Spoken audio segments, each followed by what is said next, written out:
Hello students, स्वागत है आपका मेरे official YouTube channel agriculture success point पर। और आज का जो अपना टॉपिक है वो है एसिडिक सोइल का। ठीक है, प्रॉब्लमेटिक सोइल्स जो है अपने सेकेंड ईयर के जो सेकेंड सेमेस्टर में लगती है उसका जो है फोर्थ टॉपिक है, जिसके अंदर अपने एसिड सोइल और एसिडिक सल्फेट सोइल के बारे में पूछा हुआ है। तो आज का जो लेक्चर है वो एसिडिक सोइल के बारे में रहेगा और कल जो है अपने एसिड सल्फेट सोइल के बारे में पढ़ेंगे। अपना जो पिछला लेक्चर था उसके अंदर अपनों ने सैलाइन और एल्कलाइन सोइल के बारे में अच्छे तरीके से पढ़ा था। आई होप कि आपके हर एक डाउट जो है उस लेक्चर के अंदर कवर हो चुके होंगे। इसके अलावा भी आपको लगता है कि हमारा ये डाउट रहता है तो आप कमेंट बॉक्स के अंदर लिख सकते हैं। टेलीग्राम चैनल बना हुआ है, वहाँ पर भी अपने डाउट जो है वो पोल कर सकते हैं। और इंस्टाग्राम अकाउंट जो अपना एग्रीकल्चर सक्सेस पॉइंट के नाम से है, वहाँ पर भी आप मेरे को पर्सनली मैसेज कर सकते हैं। तो चलिए आज के इस लेक्चर को स्टार्ट करने जा रहे हैं। अभी तक यदि चैनल को सब्सक्राइब नहीं किया, चैनल को सब्सक्राइब करके बेल आइकन को दबा देना और एक बार वीडियो को लाइक जरूर कर दीजिएगा। तो चलिए अपने आज पढ़ते हैं एसिड सोइल के बारे में, अम्लीय मृदा के बारे में। ठीक है, एसिड सोइल। तो सबसे पहले एसिड सोइल के बारे में डेफिनेशन देखते हैं। भी ऐसी मृदा जिसका पीएच मान जो है वो क्या हो, 7 से कम हो और जिसके अंदर हाइड्रोजन आयनों की जो सक्रियता है वो अधिक हो, वो कौन सी मृदा होती है? आपकी अम्लीय मृदा होती है। Soil which have pH value less than 7 and hydrogen ion activity is high, that is called acid soil. ठीक है, एसिडिक भी सोइल लिख सकते हो आप, अम्लीय मृदा। ठीक है, कई बार एक बुक्स के अंदर एसिड सोइल भी लिखा होता है और कई जगह जो आपको एसिडिक सोइल देखने को भी मिलता है, तो ये आपको अच्छे तरीके से पता होनी चाहिए। ठीक है, तो डेफिनेशन कवर होगी when pH value of soil is less than 7 and hydrogen ion activity is high, that is called acidic soil. वह मृदा जिसका पीएच मान 7 से कम होता है और हाइड्रोजन आयनों की सक्रियता अधिक होती है, वह मृदा अम्लीय मृदा कहलाती है। यदि इसके एरिया की बात करें तो 49 मिलियन हेक्टेयर एरिया के अंदर जो आपकी एसिडिक सोइल है, ठीक है, 49 मिलियन हेक्टेयर एरिया के अंदर आपकी एसिडिक सोइल है। इसमें से इसको आगे दो पार्ट में फिर से डिवाइड कर दिया जाता है, एक 25 मिलियन हेक्टेयर एरिया और एक आ जाता है आपका 24 मिलियन हेक्टेयर एरिया। ठीक है, एक आपका 25 मिलियन हेक्टेयर एरिया, एक आपका 24 मिलियन हेक्टेयर एरिया। तो जो आपका 25 मिलियन हेक्टेयर एरिया है उसके अंदर आपके 5.5 पीएच से ज़्यादा वाली सोइल आती है और जो 24 million hectare area, 24 million hectare area, इसके अंदर 5.5 पीएच से कम वाली सोइल है। ठीक है, मतलब 24 मिलियन हेक्टेयर एरिया के अंदर आपकी 5.5 से कम वाली पीएच मृदा है और ऐसी मृदा जिसकी 5.5 से लगभग 7 के बीच में है वो वाली आपके 25 मिलियन हेक्टेयर एरिया के अंदर है। इसके बाद में अपने बात करें कि इंडिया के अंदर कहाँ पर एसिडिक सोइल जो है वो सबसे ज़्यादा होती है, highest area of acidic soil, तो वो इसमें किसका नाम आएगा? वेस्ट बंगाल का नाम आएगा। ठीक है, वेस्ट बंगाल है, वहाँ पर सबसे ज़्यादा कौन सी सोइल होती है? आपकी एसिडिक सोइल होती है, अम्लीय मृदा होती है।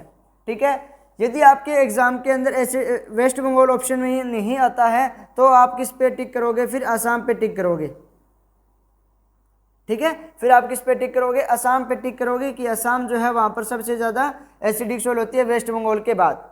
ठीक है, सबसे ज़्यादा वेस्ट बंगाल में, उसके बाद में आपका असम जो है वो राइट आंसर माना जाएगा यदि वेस्ट बंगाल ऑप्शन के अंदर नहीं है तो ये थोड़ा सा डेफिनेशन प्लस उसके एरिया के बारे में कुछ था। ठीक है, तो अब अपने जो है एसिडिटी की बात करते हैं, अम्लीयता की बात करते हैं कि अम्लीयता कितने प्रकार की होती है। तो चलिए अभी अपने अम्लीयता की बात कर लेते हैं। और जो नए स्टूडेंट्स जुड़े हैं इस प्लेटफॉर्म से तो वो चैनल को सब्सक्राइब जरूर कर लेना और बेल आइकन को दबा देना ताकि मेरी हर वीडियो का नोटिफिकेशन आपको मिल सके।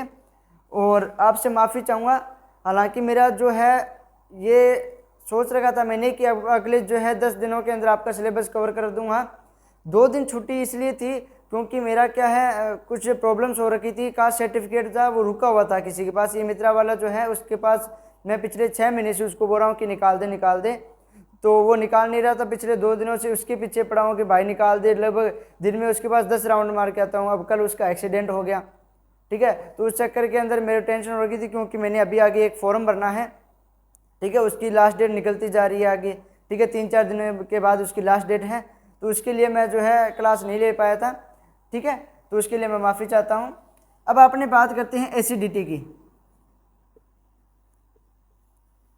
ठीक है, एसिडिटी अम्लीयता जो है वो 3 प्रकार की होती है।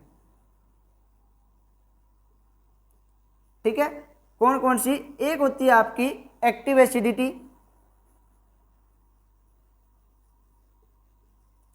जिसको अपने बोलते हैं सक्रिय अम्लता। ठीक है, दूसरी होती है आपकी एक्सचेंजेबल एसिडिटी,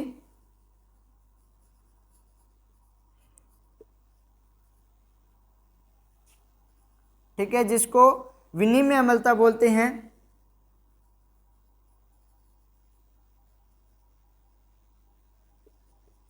ठीक है, इसके बाद में थर्ड आती है आपकी एक्टिव एसिडिटी, एक्सचेंजेबल एसिडिटी, और एक आ जाती है रेजिडुअल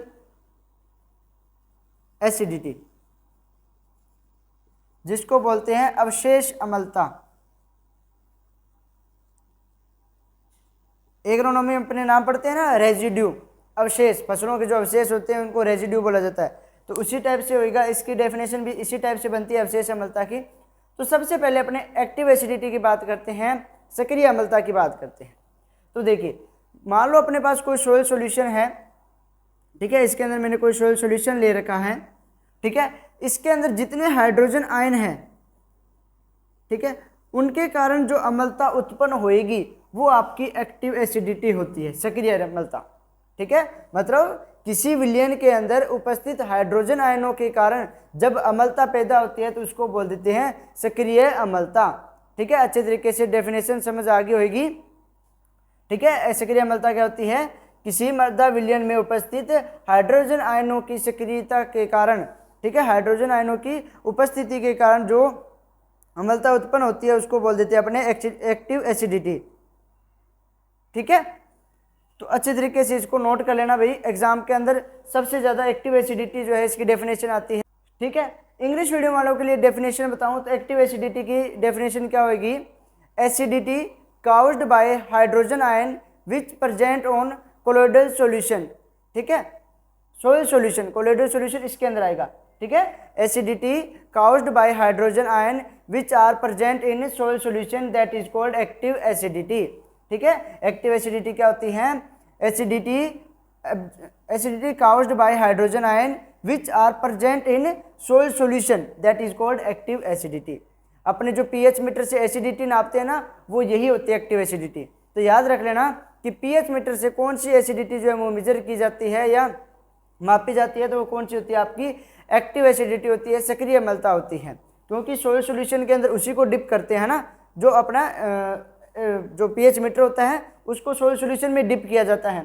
तो याद रख लेना, सक्रिय अम्लता है वो पीएच मीटर से मेजर की जाती है, और ये जो है वो टोटल एसिडिटी का सिर्फ 1% होती है। ठीक है, टोटल एसिडिटी का कितना परसेंट होती है एक्टिव एसिडिटी या सक्रिय अम्लता? सिर्फ 1% होती है। इसके बाद में एक्सचेंजेबल एसिडिटी की बात करते हैं, विनिमय अम्लता की। ठीक है, तो acidity caused by hydrogen ion which are absorbed, ठीक है, which are absorbed on colloidal particles that is called exchangeable acidity. ठीक है, acidity caused by hydrogen ion which are adsorbed on colloidal particles that is called exchangeable acidity। वह अम्लता, ठीक है, वह अम्लता जो कोलोइडी कण या कोलोइडी संकीर्ण भी इसको बोला जाता है। ठीक है, कोलोइडी कण या कोलोइडी संकीर्ण पर अधिशोषित हाइड्रोजन आयनों के कारण उत्पन्न होती है, उसको विनिमय अम्लता बोलते हैं। वह अम्लता जो कोलोइडी संकीर्ण पर उपस्थित या अधिशोषित हाइड्रोजन आयनों के कारण जो है उत्पन्न होती है उसको विनिमय अम्लता बोलते हैं, एक्सचेंजेबल एसिडिटी बोलते हैं।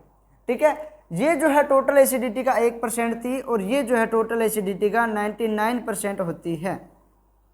ठीक है, टोटल एसिडिटी का कितना होता है? 99%। इसीलिए एक आपने एक और देखा होगा, इसके अंदर जो बहुत सारी बुक है उसके अंदर रेजिडुअल एसिडिटी की जगह लिखा होता है टोटल एसिडिटी।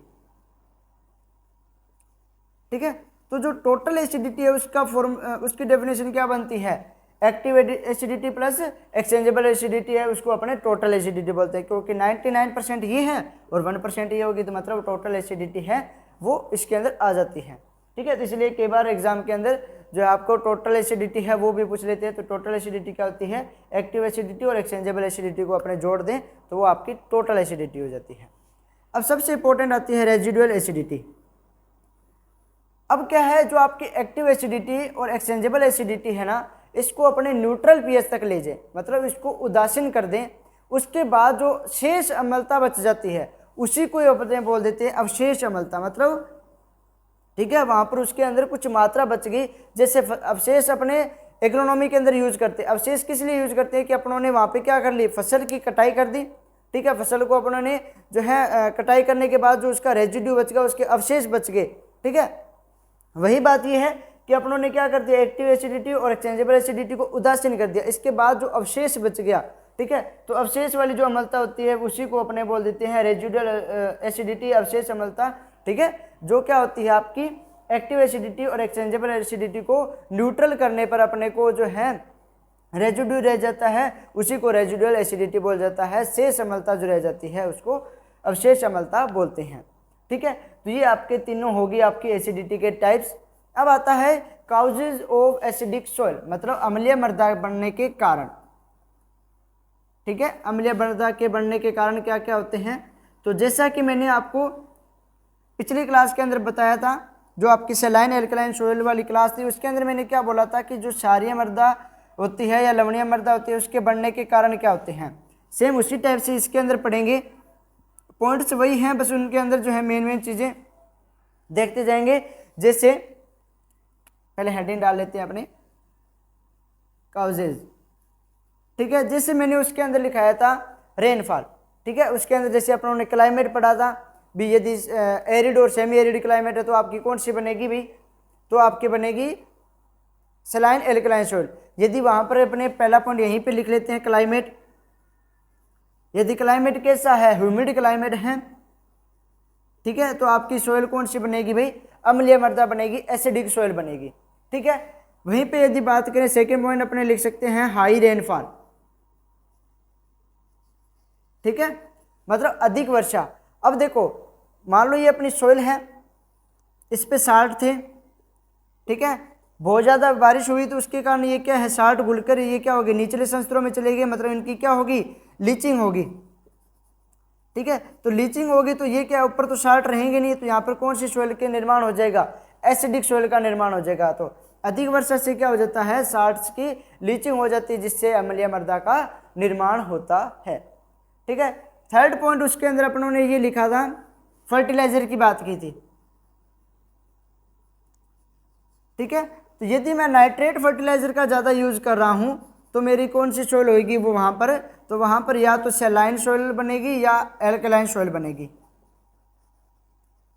ठीक है।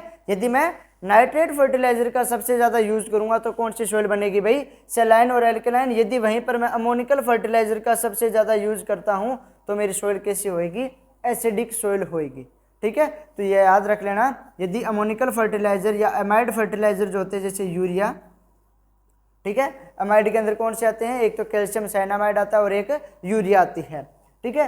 तो जो अमोनिया वाले या अमाइड वाले फर्टिलाइजर का जहाँ पर सबसे ज़्यादा यूज किया जाता है वहाँ पर कौन सी मृदा का निर्माण होता है भाई, अम्लीय मृदा का निर्माण होता है, एसिडिक सॉइल का निर्माण होता है, एसिडिक सॉइल की फॉर्मेशन होती है। फोर्थ पॉइंट अपने इसके अंदर देखें तो फोर्थ पॉइंट अपने इसमें क्या बता सकते हैं, पेरेंट मैटर, ठीक है। पेरेंट मैटर की जब बात आती है तो जैसा कि अपनों ने सैलाइन एल्कलाइन सॉइल के अंदर पढ़ा था कि यदि वहां पर बेसाल्ट यदि पेरेंट मैटर है तो वहां पर कौन सी आपकी सैलाइन एल्कलाइन सॉइल बनेगी, और यदि वहीं पर ग्रेनाइट पेरेंट मैटर है, ठीक है, वहां पर यदि ग्रेनाइट जो है पेरेंट मैटर है तो आपकी कौन सी सॉइल बनेगी, एसिडिक सॉइल जो है वो बनेगी, अम्लीय मृदा जो है वहां पर बनेगी। यदि वहां पर पेरेंट मैटर क्या आपका ग्रेनाइट है, बेसाल्ट है, तो आपकी क्षारीय मृदा बनेगी क्योंकि उसके अंदर साल्ट की मात्रा ज़्यादा होती है। इसके बाद में अपने फिफ्थ पॉइंट की बात करें, एसिडिक रेनफॉल। अब एक चीज देखना, अब ये मत सोचना कि सर हम एग्जाम के अंदर रेनफॉल भी, हाई रेनफॉल भी पॉइंट डाल के आ रहे हो, एसिडिक रेनफॉल भी डाल के आ रहे हो तो हमारे नंबर कट सकते हैं, ऐसा नहीं है।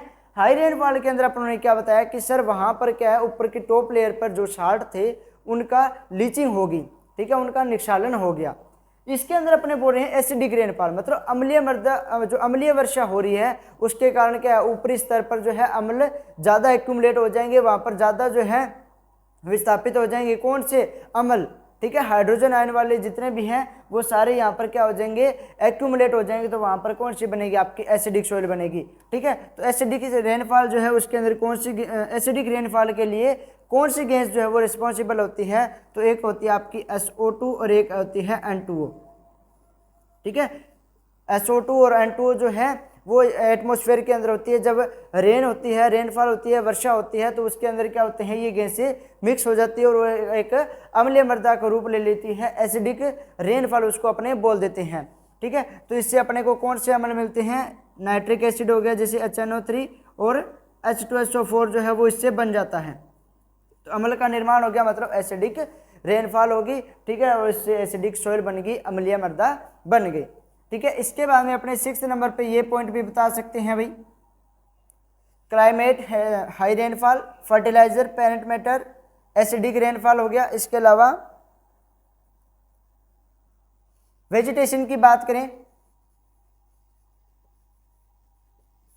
वेजिटेशन, ठीक है, यदि कोनिफेरस वेजिटेशन है, ठीक है, मतलब इस प्रकार से यदि किसी प्लांट्स की पत्तियां हैं तो उससे क्या हो जाते हैं, एसिडिटी ज़्यादा बनती है। ब्रॉड लीफ वाली जो है वो कम एसिडिटी जो है वो काउज्ड करती है, ठीक है। तो याद रख लेना, ब्रॉड लीफ वाली जो पत्तियां होती है या चौड़ी पत्ती वाली पत्तियां, जो चौड़ी पत्ती वाले पौधे होते हैं वो क्या होते हैं, एसिडिटी कम काउज करते हैं या कम अम्लीयता बनाते हैं, जबकि पतले पत्ती वाली या कोनिफेरस जो लीव्स होती है वो वाले जो प्लांट्स होते हैं वो क्या करते हैं, एसिडिटी काउज्ड करते हैं।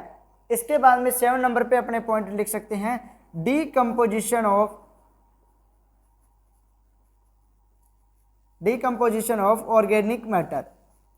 अब देखो, ऑर्गेनिक मैटर का डीकम्पोजिशन होता है तो उससे क्या बनते हैं भाई, एसिड बनते हैं, ठीक है, ऑर्गेनिक एसिड बनते हैं। और एसिड बनते ही क्या बन जाएगा भाई, एसिडिक सोइल बन जाएगी, अम्लीय मृदा बन जाएगी। तो आपको अच्छे तरीके से याद रखने causes, climate, rainfall, fertiliser, ammoniacal fertiliser का यूज करोगे तो आपकी एसिडिक सोइल, और यदि नाइट्रेट फर्टिलाइजर का यूज करोगे तो सैलाइन एंड एल्कलाइन सोइल बनेगी। फिर आता है पेरेंट मैटर, यदि ग्रेनाइट पेरेंट मैटर है तो आपकी अम्लीय मृदा, यदि वहीं पर बेसाल्ट पेरेंट मैटर है या पैतृक, हाँ हिंदी मीडियम वाले लिख लेना, पैतृक पदार्थ को पेरेंट मैटर को बोलते हैं पैतृक पदार्थ, ठीक है। तो वहाँ पे पैतृक पदार्थ यदि ग्रेनाइट है तो उससे अम्लीय मृदा बनेगी। एसिडिक रेनफॉल कौन सी गैस रिस्पॉन्सिबल होती है, तो SO2 और N2O गैस जो वो रिस्पॉन्सिबल होती है। वेजिटेशन की बात करें तो कॉनिफेरस से हाईली एसिडिटी और ब्रॉड लीफ वाली से लो एसिडिटी, ठीक है। डीकम्पोजिशन ऑफ ऑर्गेनिक मैटर की बात करें तो इससे जब ऑर्गेनिक मैटर का डीकम्पोजिशन होता है, ठीक है, उनका क्या होता है, अपघटन होता है, तो इससे क्या बन जाते हैं भाई, ऑर्गेनिक एसिड बन जाते हैं, कार्बनिक अम्ल बन जाते हैं, और कार्बनिक अम्ल बनने से वहाँ पर मृदा जो है वो अम्लीय हो जाती है। समझ आ गया। तो ये हो गया आपके काउज। अब आता है इसका रिक्लेमेशन, ठीक है, क्या आता है इसका रिक्लेमेशन। आपका कोई भी डाउट हो इस लेक्चर से रिलेटेड या और भी किसी भी लेक्चर से रिलेटेड तो आप कमेंट बॉक्स में लिख सकते हैं, आपका हर एक डाउट कवर होएगा। हालांकि कल क्या है, मैं शाम को नोट्स पढ़ रहा था मेरे खुद में, क्योंकि मैं कोई भी टॉपिक पढ़ता हूँ तो उसके पहले क्या है, नोट्स बना लेता हूँ, शॉर्ट नोट्स। जैसे दिन में मैंने कुछ भी पढ़ा है ना तो उसका एक शॉर्ट नोट्स बना लिया, लगभग आधा पेज, एक पेज जो भी होता है शॉर्ट नोट्स बना लिया। फिर शाम को सोते वक्त उनको देखने की मेरे को आदत है, भी एक बार उनको रिवीजन कर लेते, चाहे आगे टॉपिक पूरा ना हो, लेकिन जितना पढ़ा है उतना एक बार कवर करके सो जाए, ताकि आपको पता लग जाए कि दिन में कितना पढ़ा है और वो याद है या नहीं, ठीक है ना। तो उसी टाइम क्या मैं वो नोट्स पढ़ के और फ़ोन में वैसे ही IPL का स्कोर देख रहा था, तो स्कोर देखते देखते मेरे पास वैसे ही आगे एक टीचिंग वाला वो मेरे दिमाग में आया कि मैं टीचिंग के बारे में सर्च करूं, तो वहीं पे एक जॉब सर्च की थी मैंने टीचिंग की, भी एग्रीकल्चर की रिक्वायरमेंट्स हो तो वहीं पे एक बेंगलोर के अंदर है, बेंगलोर ऑफिस के अंदर वहाँ पे जॉब थी एग्रीकल्चर के लिए, और उनका पैकेज भी बहुत बढ़िया था, लगभग वो 5 लाख रुपए दे रहे थे। लेकिन वो था कि वहाँ पर बेंगलोर जाकर आपको टीचिंग करनी है, पढ़ाना है, ठीक है। तो मैंने उसके लिए अप्लाई नहीं किया था, पहले सोचा था कि अप्लाई कर दूं, लेकिन अभी फिर कैंसिल कर दिया क्योंकि बेंगलोर जाना पड़ता है वहाँ पे, ठीक है ना। तो वहाँ पे अपने इधर राजस्थान वालों के पानी भी सूटेबल नहीं होता, ठीक है, अपने पानी को वहाँ पे ख़राब करता है, इसलिए मैंने वहाँ पे जाना उचित नहीं समझा, ठीक है। तो चलिए अब अपने पढ़ते हैं रिक्लेमेशन।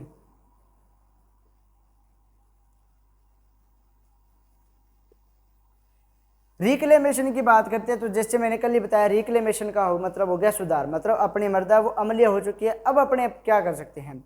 और मैनेजमेंट का मतलब होता है प्रबंध, यानी अम्लीय मृदा बनने से पहले उसका कुछ प्रबंध कर दो कि वहाँ पर आपकी एसिडिक सोइल न बने, अम्लीय मृदा न बने। तो रिक्लेमेशन के लिए इसके अंदर जो एसिडिक सोइल होती है इसके रिक्लेमेशन के लिए सिर्फ एक ही चीज़ जो है उसका यूज किया जाता है, वो क्या है, लाइम, चूना। किसी को चूना लगाना नहीं है, अभी चूना मृदा के अंदर डालना है, ठीक है ना, कहीं किसी को चूना लगा दो आप। तो लाइम की बात करते हैं तो इसके अंदर क्या होता है, आपके एग्जाम के अंदर लाइम के टाइप्स पूछे जाते हैं, ठीक है। तो एक तो सीधा लाइम होता है जिसका फॉर्मूला क्या होता है भाई, CaCO3, क्योंकि आपके एग्जाम के अंदर डायरेक्ट फॉर्मूले आते हैं। इसके बाद में आ जाता है आपका बर्न लाइम, बर्न लाइम जिसको अपने बोलते हैं जला हुआ चूना, इसको क्विक लाइम भी बोला जाता है, ठीक है। इसका फॉर्मूला क्या होता है, CaO, calcium oxide, burn lime बोलते हैं, क्विक लाइम भी इसको बोला जाता है। और ये फॉर्मूले अच्छी तरीके से रट लेना भी, एग्जाम के अंदर बहुत पूछे जाते हैं। थर्ड आता है इसके अंदर स्लैग्ड लाइम, ठीक है, जिसको बोलते हैं बुझा हुआ चूना। और याद करने का तरीका भी बता दूंगा, स्लैग्ड लाइम या इसको हाइड्रेटेड लाइम भी बोलते हैं, ठीक है। इसका फॉर्मूला होता है CaOH2। फोर्थ इसमें अपने डोलोमाइट को याद कर सकते हैं। डोलोमाइट का होता है CaMgCO3, ठीक है। इसको कई बार ऐसे भी लिख दिया जाता है CaCO3 MgCO3, ठीक है। तो आप कैसे भी लिख दो, ऐसे लिख लो चाहे ऐसे लिख लो, एक ही बात है, ठीक है। और फिफ्थ नंबर पे आता है आपका मार्ल, मार्ल का होता है CaCO3, सेम ही ये वाला, ठीक है। तो आपसे एग्जाम के अंदर पूछा जाता है बर्न लाइम का या जले हुए चूने का सूत्र बताइए। सेलेक्ट लाइम, बुझा हुआ चूना का सबसे ज़्यादा इसका पूछा जाता है, सेलेक्ट लाइम का, बुझे हुए चूने का सूत्र क्या है, ठीक है। तो मैंने जो है, मेरे को भी बहुत कन्फ्यूजन होती थी, ठीक है, तो मैंने इसका याद करने का एक ही तरीका बताया था, ठीक है। बर्न लाइम मतलब जल रहा है, और ऑक्सीजन क्या करती है, दहन का ही काम करती है, मतलब जलाने का ही काम करती है, ठीक है। तो मतलब ऑक्सीजन वाला जो है वो आपका बर्न लाइम होएगा, क्विक लाइम होएगा, या जला हुआ चूना होएगा, ठीक है। और जो सेलेक्ट लाइम होता है, मतलब हाइड्रेटेड लिखा हुआ आ गया जब तो अपने समझ सकते हैं, ठीक है। बुझा हुआ चूना, इसका फॉर्मूला क्या है, मतलब बुझ गया, मतलब उस पर क्या डाल दिया अपनों ने, पानी डाल दिया, तो इसका अपने याद रखना है कि हाइड्रोजन आ गया, मतलब उसमें पानी डाल दिया, ठीक है। तो ओ से याद रख लेना है कि जल रहा है, और H आ गया मतलब उसमें पानी डाल दी है, तो CaOH2 वाला इस प्रकार से आप याद रख सकते हैं। डोलोमाइट का भी याद हो जाएगा आपको, और मार्ल का भी याद हो जाएगा। अब अपने इक्वेशन देख लेते हैं, ठीक है। हालांकि लाइम की जो है इक्वेशन सबसे इजी है, सिर्फ 2 इक्वेशन होती है इसके अंदर, ठीक है। इसके बाद में अपने लाइम रिक्वायरमेंट है उसको पढ़ लेंगे, जो किसने दी थी भाई, शोएमेकर ने दी थी। और कल मैंने एक और आपको लिखाया था किसका, जिप्सम रिक्वायरमेंट का, वो किसने दी थी भाई, स्कोनोवर ने दी थी, है ना। तो लाइम की बात करते हैं तो मान लो ये अपनी कोई सॉइल है भाई, एसिडिक सॉइल है, मतलब वहाँ पर क्या होंगे, हाइड्रोजन आयन सबसे ज़्यादा होंगे, ठीक है। हाइड्रोजन आयन सबसे ज़्यादा होंगे, इसमें अपनों ने क्या डाल दिया, CaCO3 डाल दिया, तो कैल्शियम ने क्या कर दिया, हाइड्रोजन को हटा दिया, खुद वहाँ पर आके बैठ गया, मतलब ये अपनी सॉइल, और यहाँ पर कैल्शियम आ गया, ठीक है। क्योंकि कैल्शियम पे 2 होते हैं, Ca+2 लिखा जाता है, इसलिए 2 हाइड्रोजन के हैं, 1 कैल्शियम है। बहुत सारे स्टूडेंट्स जिनको ये चीज़ समझ नहीं आती वो अच्छे तरीके से समझ लेना, हाइड्रोजन पे सिर्फ 1 वैलेंसी होती है और कैल्शियम पे 2 वैलेंसी होती है। तो 2 कैल्शियम इन दोनों हाइड्रोजन के, ये 1 कैल्शियम जो होता है वो दोनों हाइड्रोजन के बराबर होता है। तो कभी भी आप इक्वेशन बनाओ तो कहीं ऐसे मत कर देना दोनों हाइड्रोजन को हटा दिया और वहाँ पर आप एक ही दोनों जगह कैल्शियम लिख के आ जाओ, ठीक है, ऐसा नहीं है। कैल्शियम एक ही लिखना है। तो आपको ये लगभग पावर तो भी याद होनी चाहिए, साथ साथ में जितने न्यूट्रिएंट्स अपने सोइल साइंस के अंदर यूज होते हैं उनके। ठीक है, यहाँ पे कैल्शियम आ गया और H2 और CO2 रह जाएगा। ऐसे ही इसकी एक इक्वेशन और बना देते हैं सोइल सॉल्यूशन वाली। ये अपना सोइल सॉल्यूशन था, उसमें क्या था, हाइड्रोजन था। अपनों ने उसमें क्या डाला, कैल्शियम कार्बोनेट चूना डाला। तो सोइल सॉल्यूशन के अंदर क्या आ गया भाई, सोइल सॉल्यूशन के अंदर आ गया आपका कैल्शियम और H2O और CO2 क्या हो गया, अलग हो गया। ठीक है, ये होगी आपकी रिक्लेमेशन के अंदर लाइम की इक्वेशन। फिर आता है आपकी लाइम रिक्वायरमेंट।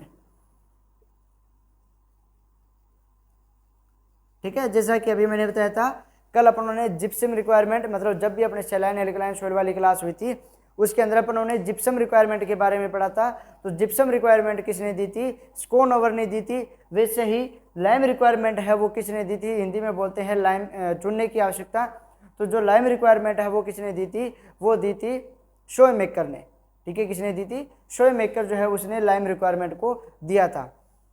तो लाइम रिक्वायरमेंट क्या होता है कि चुनने की वह मात्रा जिससे मृदा की अम्लता को, ठीक है, कम किया जाता है। ठीक है, और उसकी पीएच वैल्यू, मृदा की पीएच वैल्यू को एक ऐच्छिक स्तर तक ले जाया जाता है, वह चुनने की आवश्यकता कहलाती है। ठीक है, चुनने की वह मात्रा जिसके द्वारा मृदा की पीएच को एक ऐच्छिक स्तर तक ले जाया जाता है, जिससे वहां पर अम्लता कम हो जाए, वह चुनने की आवश्यकता कहलाती है। ठीक है, अमाउंट ऑफ लाइम, ठीक है, amount of lime for minimise of hydrogen ion या हाइड्रोजन आयन एक्टिविटी। ठीक है, या अपने ऐसे भी लिख सकते हैं amount of lime for raising of pH value, ठीक है, at desirable level, that is called lime requirement. ठीक है, आप ये डेफिनेशन मेरे को बढ़िया लगी, ये वाला लिख लेना, amount of lime for raising pH value at desirable level at that is called lime requirement. ठीक है, शोएमेकर ने इसको दिया था। अच्छी तरीके से लाइम रिक्वायरमेंट की डेफिनेशन आपके याद होगी, बहुत बार एग्जाम के अंदर पूछा जाता है। ठीक है, अब इसके बाद में लास्ट में सबसे मैनेजमेंट तो अपने पढ़ेंगे, लेकिन उससे पहले आपके एग्जाम के अंदर जो है 2 नंबर 3 नंबर के अंदर क्वेश्चन पूछ लिया जाता है कि चूना डालने से मृदा में क्या प्रभाव होते हैं या इसके क्या कार्य होते हैं मृदा के अंदर। ठीक है, इफेक्ट ऑफ लाइम, जिसको बोलते हैं चुनने के प्रभाव। तो देखिए, ये मान लो अभी यहाँ पे सारा कुछ कवर कर देते हैं अपने। ये मान लो अपना पीएच स्केल है, यहाँ पर 0, यहाँ पर 14, यहाँ पर 7। अपनी एसिडिक सोइल इधर रहेगी। ठीक है, इधर सैलाइन एल्कलाइन सोइल आ गई। अपनों ने क्या डाला, इसके अंदर चूना डाला। ठीक है, तो चूना डालने से क्या है, पीएच वैल्यू इंक्रीज होने लगी। ठीक है, पीएच वैल्यू बढ़ने लगी, मतलब यहाँ तक तो एसिडिक की सोइल थी और कैल्शियम जो है यहाँ पर सबसे ज़्यादा होता है सैलाइन सोइल के अंदर। ठीक है, तो जैसे ही चूना डाला तो पीएच क्या है, बढ़ने लगी। ठीक है, मतलब अपने मान लो पहले पीएच यहाँ पे थी, अब पीएच वैल्यू यहाँ तक आ गई, तो पीएच क्या होगी, बढ़ गई। तो सबसे पहला चुनने का प्रभाव क्या होता है कि पीएच जो है वो बढ़ जाती है। सेकंड, अब देखो इधर आते हैं तो कौन से आयन की सांद्रता बढ़ती है, हाइड्रोक्सिल आयन की सांद्रता बढ़ती है, और इधर जाते हैं तब हाइड्रोजन आयन की सांद्रता बढ़ती है। तो पीएच बढ़ रही है, मतलब किसकी सांद्रता बढ़ रही है भाई, हाइड्रोक्सिल आयन की सांद्रता बढ़ रही है। तो मतलब OH आयन जो है वो इंक्रीज होएंगे और हाइड्रोजन आयन है वो क्या होंगे, डिक्रीज होंगे। ठीक है, मतलब हाइड्रोजन आयन की सांद्रता कम हो जाती है चूना डालने से और हाइड्रोक्सिल आयनों की सांद्रता बढ़ जाती है। फोर्थ पॉइंट, सॉरी 1 सेकेंड रुकिएगा, फ़ोन हिल तो नहीं गया है क्या, ज़रूर हिला है जी, अभी तक प्रॉब्लम नहीं आई, चलो सही है, सॉरी डिस्टरबेंस के लिए। 4th नंबर पे अपने बात करते हैं। अब देखो, जब इधर आते हैं तो अपनों ने एक मृदा पीएच का पोषक तत्वों पे प्रभाव देखा हुआ है। तो उसके अंदर क्या होता है कि आप लोगों ने वो चार्ट पढ़ा हुआ कि नाइट्रोजन इतने लेवल तक है, ये इतने लेवल तक है। तो इसके अंदर एक इस प्रकार से एक ग्राफ बनता है और वो यहाँ पे चला जाता है। कौन सा होता है भाई, वो बोरोन और मोलिब्डेनम का। ठीक है, मतलब हाईएस्ट पीएच पे जो है वो सबसे ज़्यादा कौन से पोषक तत्व मिलते हैं, तो बोरोन और मोलिब्डेनम सबसे ज़्यादा जो है पीएच पे मिलते हैं। ठीक है, तो इसके अंदर अपने ये भी लिख सकते हैं अवेलेबिलिटी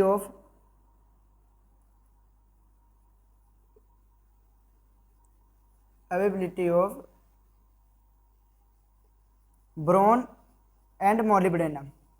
इंक्रीज लिख लेना आगे, मतलब बोरॉन और मोलिब्डेनम जो है उसकी पर्याप्तता वहां पर बढ़ जाएगी। ठीक है, 5th नंबर पे अपने बात करें, माइक्रोबियल एक्टिविटी है वो भी बढ़ जाएगी।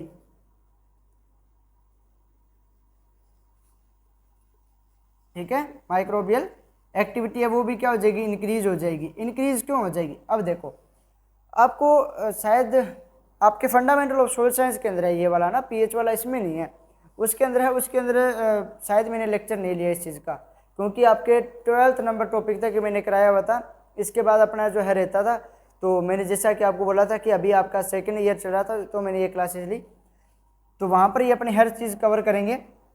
अब देखो, जो आपका बैक्टीरिया होता है, एक्टिनोमाइसिटीज होते हैं, वो सबसे ज़्यादा क्रियाशील होते हैं 5.5 pH से ज़्यादा पे। ठीक है, मतलब इधर जो आपकी सेलाइन एल्कलाइन सोल आ जाती है ना उदासीन पीएच के पास, वहाँ पर सबसे ज़्यादा ये एक्टिव होते हैं।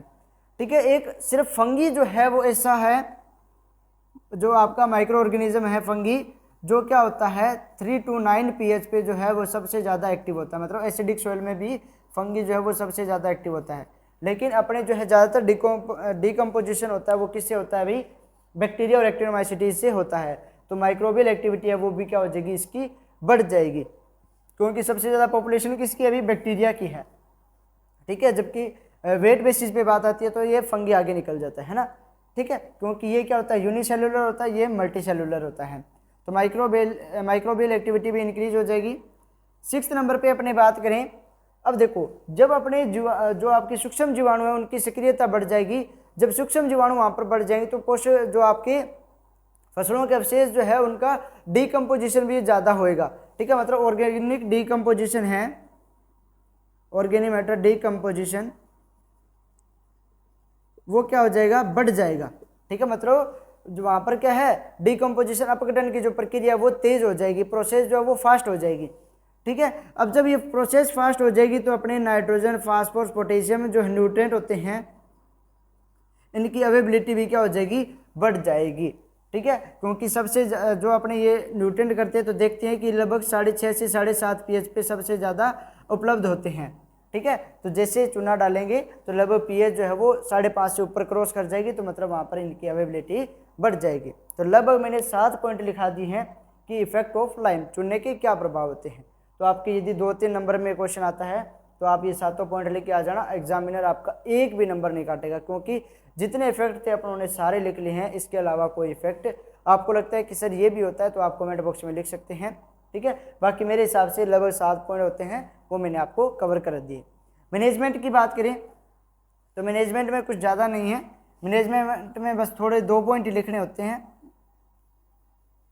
क्योंकि सबसे ज़्यादा यदि रिक्लेमेशन की बात आती है ना तो वो आपके सेलाइन सोइल में आता है, क्योंकि इसके अंदर जिप्सम भी होता है, पायराइट भी होता है, सल्फ्यूरिक एसिड भी होता है। ठीक है, ठीक है, उसके अंदर मैनेजमेंट में भी जैसे अपने एग्रोनॉमिकल अलग अलग पढ़े थे ना, तो इसके मैनेजमेंट के अंदर जो है आपको सिर्फ 2 पॉइंट लिखने हैं, वो मैं लिखवा देता हूं। मैनेजमेंट, और लास्ट में एक अच्छी न्यूज़ भी दे के जाऊंगा, तो लास्ट तक रुके रहना। ठीक है, जो वीडियो को लाइक करेगा उसका सबसे ज़्यादा बेनिफिट होंगे, तो जल्दी से वीडियो को लाइक कर दीजिए। मैनेजमेंट की बात करें तो जैसे अपने सेलाइन एल्कलाइन सोइल में लिखा था कि जो अम्लीय और क्षारीय की क्या होती है प्रतिरोधी फसलें होती है उनको लगाना चाहिए। ऐसी एसिडिक सोइल के अंदर क्या लिखेंगे कि ऐसी मृदाओं, ठीक है, ऐसी मृदाओं के अंदर, ठीक है, जो अम्लीय मृदा होती है वहां पर ऐसी फसलों को लगाना चाहिए जो क्या होती है अम्ल के प्रति प्रतिरोधी होती है, मतलब वो एसिडिक सोइल जो है वहां पर भी वो ग्रो कर सके। ठीक है, तो अपने ऐसे लगाएंगे। दूसरा अपने लिख सकते हैं जो मृदा सुधारक होते हैं, ठीक है, जिनको इंग्लिश में बोलते हैं सोइल अमेंडमेंट्स। ठीक है, तो सोइल अमेंडमेंट्स या मृदा सुधारक का समय समय पर उपयोग करते रहना चाहिए, जैसे कि अम्लीय मृदा में अपने चुनने का समय समय पर प्रयोग करते रहेंगे। ठीक है, तो वहाँ पर अम्लीय मृदा कम बनेगी। ठीक है, तो मतलब ऐसी सोइल जहाँ पर अपने को लगता है कि यहाँ पे बारिश बहुत ज़्यादा होती है तो वहाँ पर चुनने का सबसे ज़्यादा प्रयोग करना चाहिए, ताकि वहाँ पर जो है एसिडिक सोइल की फॉर्मेशन कम से कम हो, वहाँ पर लगभग न्यूट्रल के इक्वल जो है वो पीएच रहनी चाहिए। ठीक है, तो ये लिख सकते हो आप। ठीक है, रेजिस्टेंस क्रॉप और सोइल अमेंडमेंट्स, तो ये आपके मैनेजमेंट के अंदर 2 ही पॉइंट लिखे होते हैं। अब खुशखबरी क्या है, एसिडिक सोइल जो है अपना आज का लेक्चर था, पिछला लेक्चर जो है वो सलाइन एल्कलाइन सोइल पे था। ठीक है, तो आज के जो एसिडिक सोइल जो है उसके नोट्स, सबसे इंपॉर्टेंट तो वही चीज़ है ना, स्टूडेंट्स को तो सिर्फ नोट्स का नाम सुनना चाहिए बस, फिर तो ध्यान से सुनेंगे।